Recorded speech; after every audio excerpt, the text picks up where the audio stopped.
સ્થાનિક સ્વરાજ્યની ચૂંટણીમાં વરાછા વિસ્તારમાં પાટીદાર ઇફેક્ટ આંખે વળગીને બહાર આવી હતી અને વરાછા વિસ્તારમાં ભાજપના ટેબલો કે કાર્યકરો જડીએ ન હોય, જ્યારે પાટીદાર યુવાનોએ અનામત અંગેની માંગણી બુલંદ કરવા સાથે કોંગ્રેસને મત આપવા પાટીદારો સહિતના સમાજને આહ્વાન કર્યું હતું।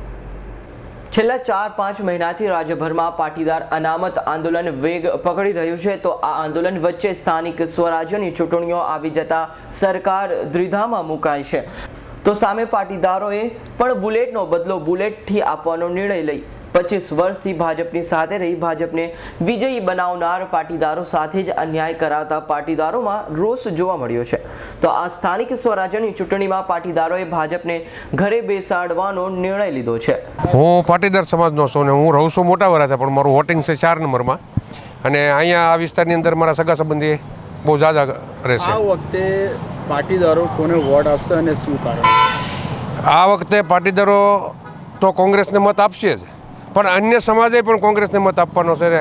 ભારતીય જનતા પાર્ટીનો એટલો બધો ત્રાસ અને ખોટા બણગાઈ જે ફૂંકીને લોકોને છેતરીને 20 વર્ષથી જે મત લઈ જાય છે અને વિકાસની જે વાતો કરે છે, એ પબ્લિક સારી રીતે ભારતીય જનતા પાર્ટીને ઓળખી ગઈ છે અને હવે ભારતીય જનતા પાર્ટીના વળતા પાણી થયા છે, કારણ કે એને હવે છે ને ભાજપ કોંગ્રેસ આવી છે, બરાબર। સૌકા સાથ સબકા વિકાસ, હવે ભાજપ કા થયા નાશ।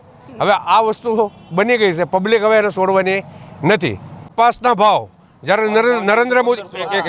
નરેન્દ્ર મોદી જ્યારે મનમોહનસિંહ વડાપ્રધાન હતા ત્યારે એવું કહેતા હતા કે કપાસના ભાવ ખેડૂતને 1500 રૂપિયા મળવા જોઈએ અને મારી સરકાર આવશે ત્યારે હું 1500 કરી દઈશ, પણ અત્યારે એ ભાઈ વડાપ્રધાન થયા ત્યાર પછી એની 2 મણના 1400 કરી દીધા છે।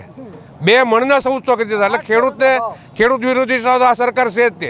4-5 જે કહેવાતા, હું તમને કહું, દાણી અદાણીને અંબાણી જેવા ઉદ્યોગપતિ જે છે એની આ સરકાર છે, ગરીબ માણસોની આ સરકાર નથી, જેથી કરીને તમામ વર્ગના પાટીદાર સમાજ જ નહીં, પાટીદાર સમાજને તો માનો કે અનામતના હિસાબે કદાચ પાટીદાર સમાજને ઓલું થયું છે, પણ અન્ય સમાજને કે આ ભારતીય જનતા પાર્ટી પ્રત્યે જે અરુચિ જે ઊભી થઈ છે અને મોંઘવારી જે છે, એટલા માટે હવે ભારતીય જનતા પાર્ટીને તો ક્યારેય કોઈ મત નહીં આપે। જ્યારે અન્ય પાટીદાર મતદારે કહ્યું હતું કે પાટીદાર સમાજમાં પણ એક મોટો વર્ગ ગરીબ છે અને સાથે સૌથી વધુ અનામત અંગેની માર પડતી હોય તો તે છે શિક્ષણમાં। ગુજરાતમાં શિક્ષણના ખાનગીકરણ અને ભાજપ સરકારના રાજમાં શિક્ષણનું ધંધાકીય વર્ગીકરણનો વિરોધ કરી ભાજપને પાટીદારો આ વખતે ઘરે બેસાડશે તેમ કહ્યું હતું। પાટીદારો વિરોધ એટલા માટે થઈ કે જ્યારે અમારે યુવાનોની વાત આવે છે, અમે જે અનામત આરક્ષણની વાત કરી કે પાટીદારને એક પ્રકારનું બેકવર્ડ ક્લાસ બી આજે પાટીદાર સમાજમાં જોઈ રહ્યો છે, આર્થિક રીતે પછાત છે। એવા પછાત માટે અમે જ્યારે યુવાનો બહાર આવ્યા છે, અમારી હકની માંગણી કરી છે, તો એ આપવા તૈયાર નથી।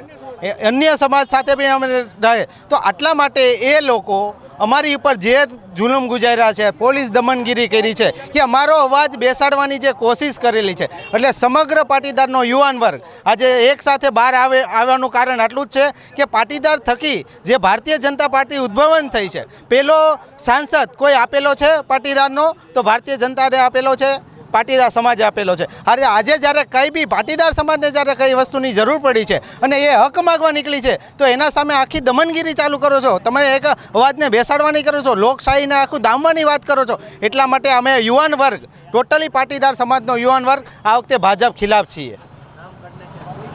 એક એજ્યુકેશનની વાત કરીએ, આજે 25 વર્ષથી કે 15 વર્ષથી ગુજરાત ગવર્મેન્ટ કોલેજ એક બી નવી સ્ટાર્ટ કે ગ્રાન્ટેડ સ્કૂલો સ્ટાર્ટ કરેલી એ ભાજપમાં નથી। એજ્યુકેશનની વાત કરીએ, બધું ને બધું ટોટલી એજ્યુકેશન પ્રાઇવેટીકરણ ઉપર જાય છે।